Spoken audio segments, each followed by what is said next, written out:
All right, you mugs.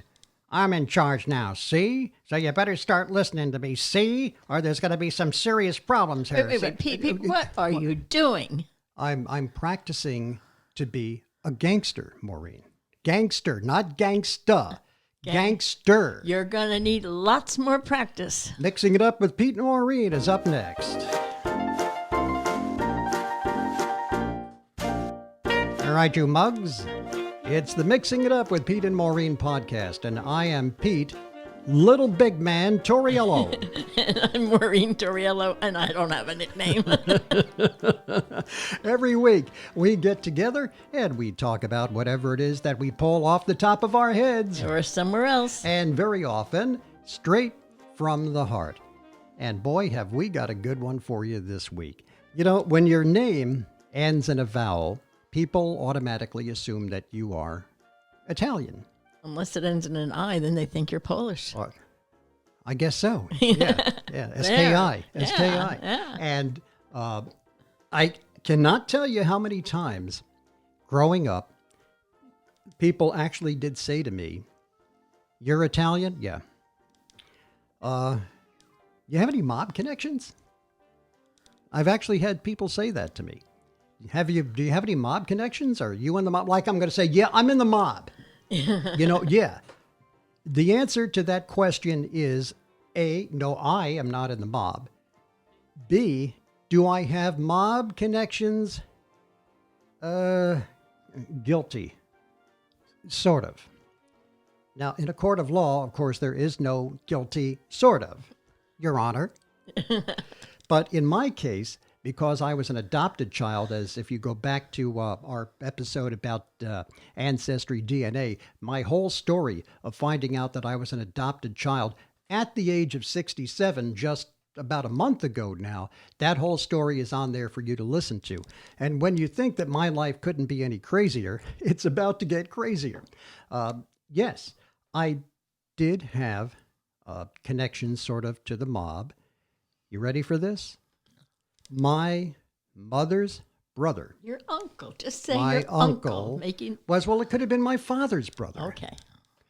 My uncle was Louis, Little New York, Campagna. Campagna. If you don't know who Lou Campagna was, you've got a little research to do on the internet. I have a little piece here that I found about Lou. And this is from a website entitled Chicago Crime Commission. Louis Campagna was a New York mobster and high-ranking member of the Chicago outfit for over 3 decades. There is little information, about Louis Campagna's early life. He was born in 1900 in Brooklyn, as was my mom, to immigrant parents from Italy.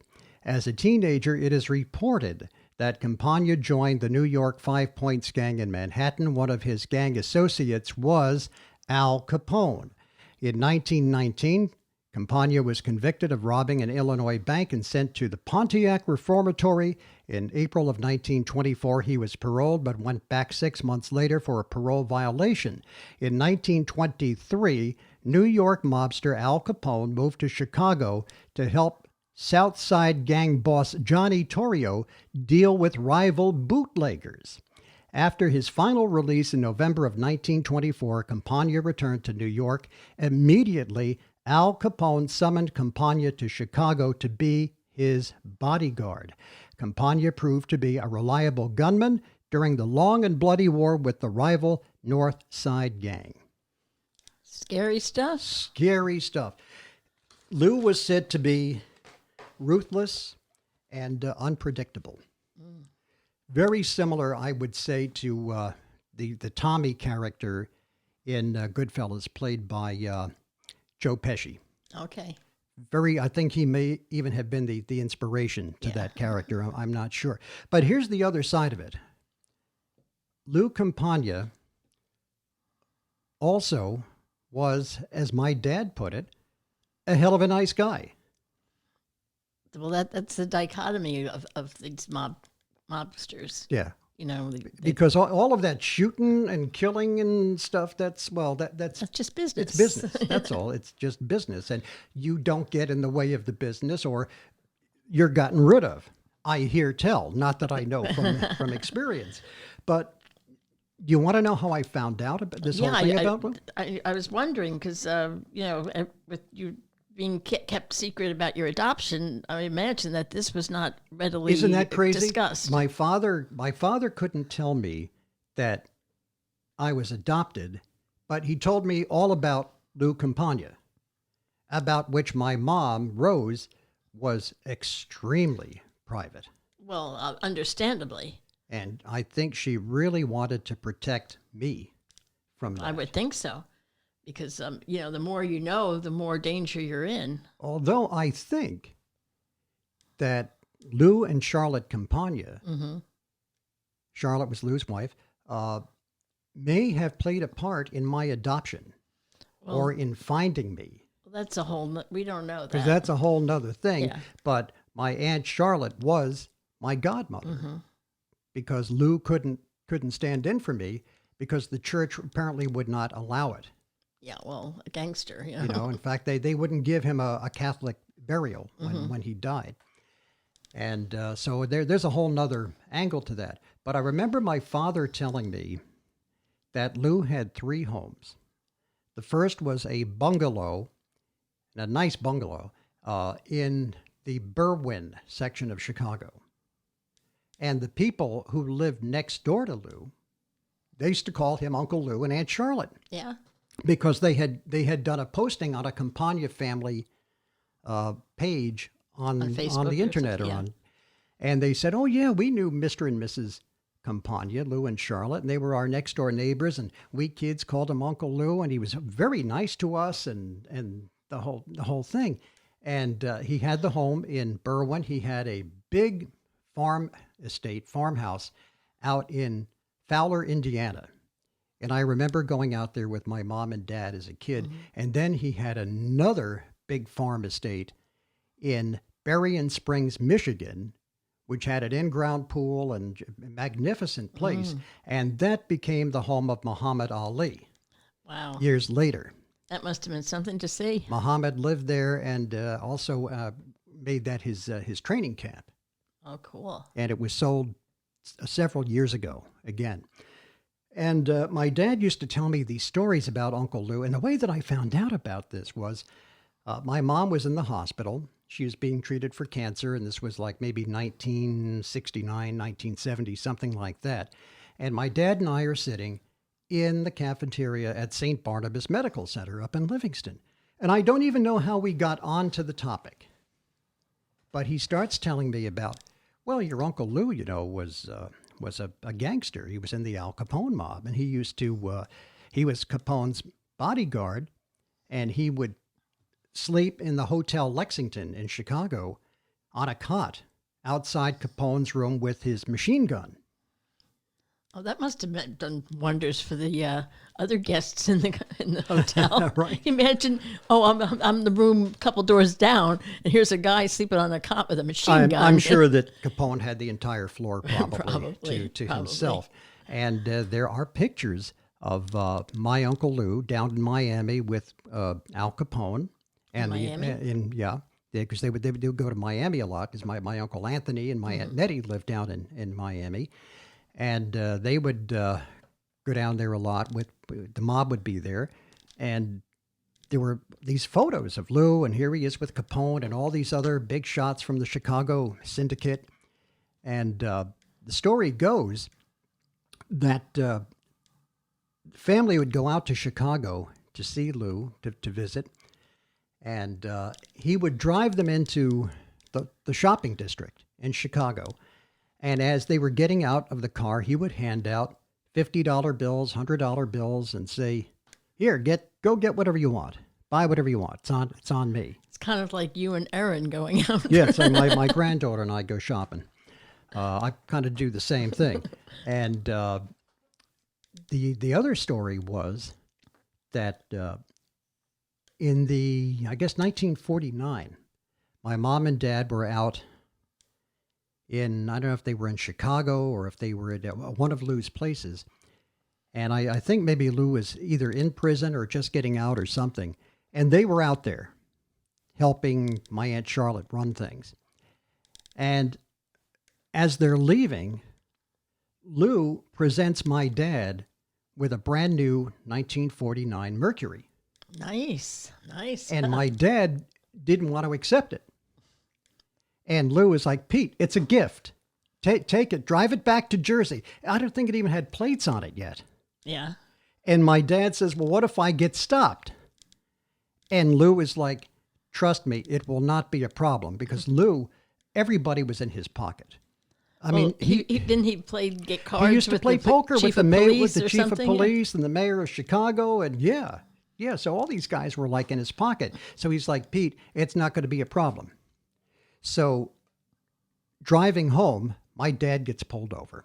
Oh no! Right, and he and my mom get taken to the police station. In a paddy wagon? I don't know. And so my dad calls Lou. And he's like, Lou, I'm in trouble. And Lou is like, well, who's the sergeant over there? Who's in charge? Put him on. I want to talk to him. Put him on the phone. So a few minutes later, they come out and they say to my mom and dad, oh, Mr. and Mrs. Torriello, that you can go. It was a mistake. We're sorry. You can go now. So when my dad got the car, he wanted to pay for it. So he struck an agreement with Uncle Lou, and he said, listen, Pete, here's what you do. Every month when you go home to Jersey, you put whatever figure it was they decided on in an envelope, cash, no checks. Send it to my wife, Charlotte. Don't send it to me, because nothing was in Lou's name. Mm-hmm. Everything was in her name. Send it to me. Send it to Charlotte. When the car is paid off, I'll let you know. Sounds reasonable. So Dad goes home and he immediately sends the first payment over to Lou. After the first payment is received, he gets a note back, I guess from Charlotte, saying, Lou says, don't send any more money, Pete. The car is paid off. He said that he always knew that his sister married a man of his word. Wow. You know? Yeah. He was just saying if Dad would do it. And he said, of course, Pete would do it. Yeah, yeah. And so that was Uncle Lou. And it's just hard to reconcile the two halves, isn't it? Yeah. From, a gunman. A ruthless gangster. And this nice family man Yeah. providing for his family, generous to a fault. Yeah. And it's hard to believe it's the same person. I remember my father telling me that he was out on one of the farms. And Lou had said to him, Pete, in that cabinet over there are shotguns, rifles, and if you see anybody walking around here and you don't know who they are, you shoot them. Because it might be somebody coming for me. So you shoot them. And don't worry, nobody's going to say anything. Nobody's going to ask you any questions. Wow. Okay? So obviously, Uncle Lou must have killed people. I don't know. Right. I honestly don't know the answer to that question. We can only I would assume that he was involved in the St. Valentine's Day massacre.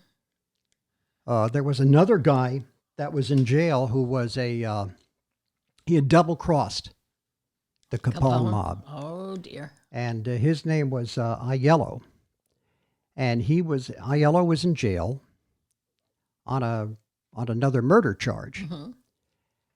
And Lou and some of about 50 other guys who were in the prison? The Capone gang went to the jail. And they were going to try to break in and kill Aiello. Wow.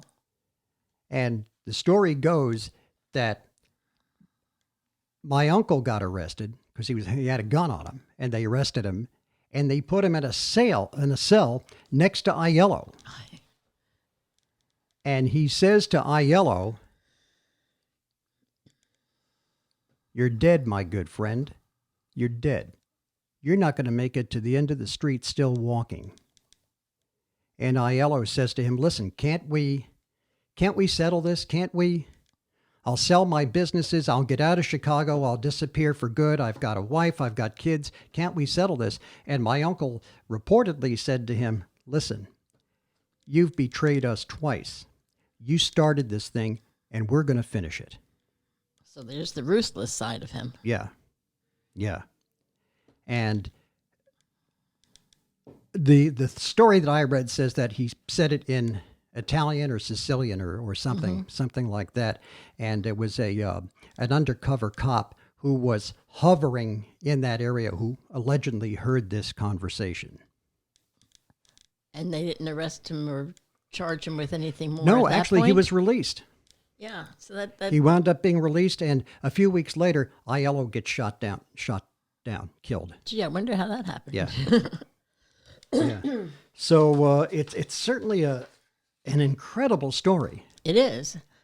And, not many people have that kind of stories in their background.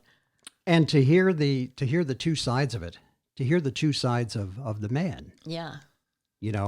And also Al Capone, a lot of people don't know that Al Capone actually set up a soup kitchen in Chicago during the Depression, and he was feeding 3,500 people a day, unemployed, Wow. 3 meals a day.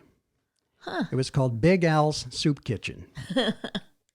And also, some of the members of the Chicago outfit also used their leverage with the politicians in Chicago to get a law passed that said carton milk had to be date stamped so that you could be assured that children were getting fresh milk. Seriously? Yeah. And that wasn't the case And these were before mobsters. No. Huh. How do you like that? No.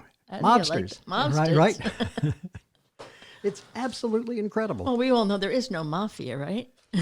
I'm not going to comment on that one way or the other. Now, those of you who know me, you have nothing to worry about, okay? I'm not connected. Sometimes I wish to Christ I were, because I think I would have had a hell of a lot more clout sometimes in some situations. But no, But don't forget you would owe them. I don't have any connections. Lou Campagna and of course all of those people are long gone. Of course they have descendants, you might say, Yeah. but we don't I see them. We don't know see anything them. I about don't. them. I wouldn't know them if I tripped over them. So in putting this out publicly, I'm not telling you anything that I hope. But isn't that Pete, an amazing there's a guy story? at the door Yeah. with a violin case. Yeah. It's just a simply amazing story. And Lou looked a lot like my Uncle Anthony, whom I did see, Right, quite a few times. Well, you met. I met you Uncle Uncle Anthony, Anthony, and he kind of looked like Lou. Yeah. Anthony was he worked at the dog track at Flagler in Miami. In Miami, yeah. Because I remember when I was a kid. I think the last time I went down there was in 1968, and they had all gone to the dog track, and somebody stayed behind to watch little young Peter. But that was a treat that they would all go to the dog track, and Anthony would set them up like really well. So I'll bet he did. that's an amazing story. It's very cool. So you never know what you're going to find in your family tree, I guess. Is No. the moral of the story. I don't know that there's too many more doors to open. You never. Well, maybe we should start on my side. No, you really didn't have anybody infamous though in your family, right? Not infamous, but I remember my mother talking about somebody on my grandfather's side of the family that was allegedly a madam and ran a brothel. Dun, dun, dun. I think we have another podcast coming up on this. Hey, listen, don't forget to write to us. If you have questions for me, you can send them to me at Pete and Maureen Podcast at yahoo.com. If you have comments or suggestions on future shows, you can send them to us. And remember, you can watch us now on YouTube. Hi, YouTube. Hey. On Facebook, and of course, hear the podcast on all of the popular podcast platforms. That is it for this week. Until next time, I'm Pete Torriello. And I'm Maureen Torriello. Goodbye, God bless you, and thank you. Thank you for Thank listening. you for listening, you dirty mugs.